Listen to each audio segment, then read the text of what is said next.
students. Today we are going to start the second chapter from your Hornbill book, and the title is We Are Not Afraid to Die If We Can All Be Together by Gordon Cook and Alan East. The title says We are not afraid to die if we can all be together. That means there are more than one people in the story. That's why they are saying that we can all be together. Then they are not afraid. So the characters are, there is a narrator. He is 37-year-old businessman and his wife Mary. They are having two children, one son and one daughter. Jonathan is a 6-year-old son and Suzanne is 7-year-old daughter. So this is an adventurous story. I would like to give you the summary in detail about the chapter. So in July 1976, the narrator, who was a businessman, a 37-year-old businessman, his wife Mary, 6-year-old son Jonathan, and 7-year-old daughter Suzanne set sail from Plymouth, England. They wished what? To go around the world on a long sea journey, as Captain James Cook had done 200 years earlier. Maybe he had gone through his, what you can say, the biography somewhere that he had gone on a long sea journey 200 years back. So he wanted to copy that. They started in 23-meter, 30-ton wooden hull boat named Wave Walker. Obviously, when you are to move in a sea, you need some boat. So they prepared a boat. It was 23 meters long, you can say, and the weight was 30 ton. You can calculate how heavy the boat was. The first part of their journey of 3 years, that was 1,05,000 kilometers, passed pleasantly. They sailed down the west coast of Africa to Cape Town. They took on 2 crewmen as helper. One was Larry Vigil, an American, and the other was Herb Sizzler, a Swiss. What for? Just to help them across the rough southern Indian Ocean. In their second day out of Cape Town, they faced extremely strong winds. I told you it is somewhat adventurous story. The sea got rough day by day. How they saved their life. What were the problems faced by them? That we had to go through. So across the rough, they faced extremely strong winds, which blew continuously for the next few weeks. Waves rose up to 15 meters. You can imagine meters.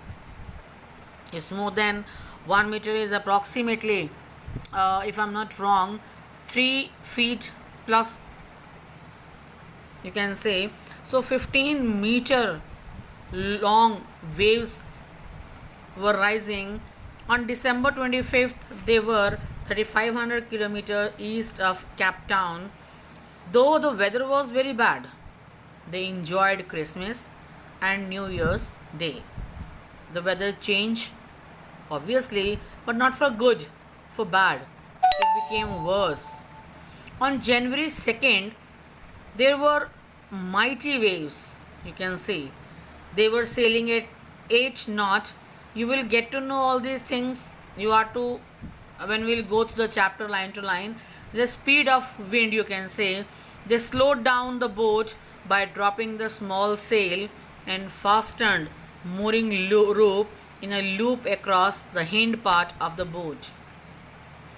Then they attached lifelines, put on waterproof clothes and life jackets, you can say, and waited for the storm. They know the weather is going to deteriorate, so they were waiting for the storm. The first sign of the imminent disaster came as potential silence. There was so much silence. We used to call तूफान के आने से पहले की खामोशी. There was silence. The wind dropped. There was no wind blowing. The sky immediately grew dark. Then came a growing roar. That means somebody is shouting, crying loudly, and very huge wave. The tremendous explosion shook the deck. The ship shook. With that explosion, the water broke into the boat. The narrator's head struck on the wheel and he flew over the side of the boat into the water. He was sinking below the waves. He accepted his coming death.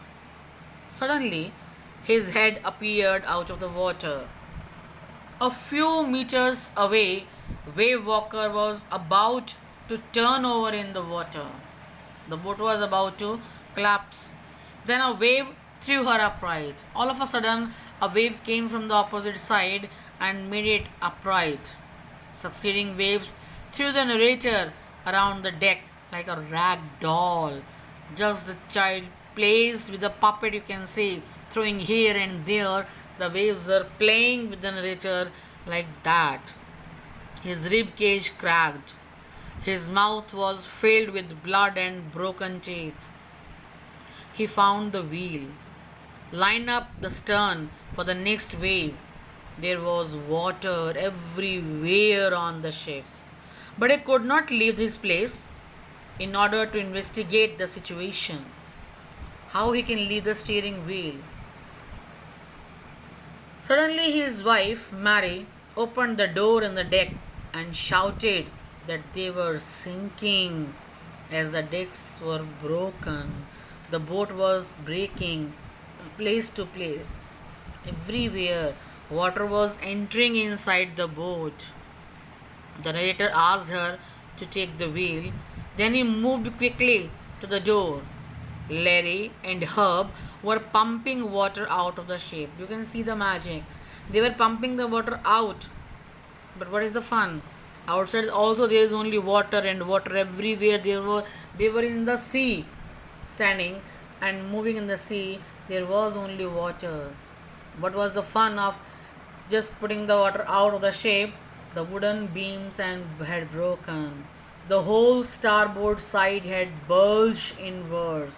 Clothes, crockery, toys, jars, tins, everything moved around noisily in the water.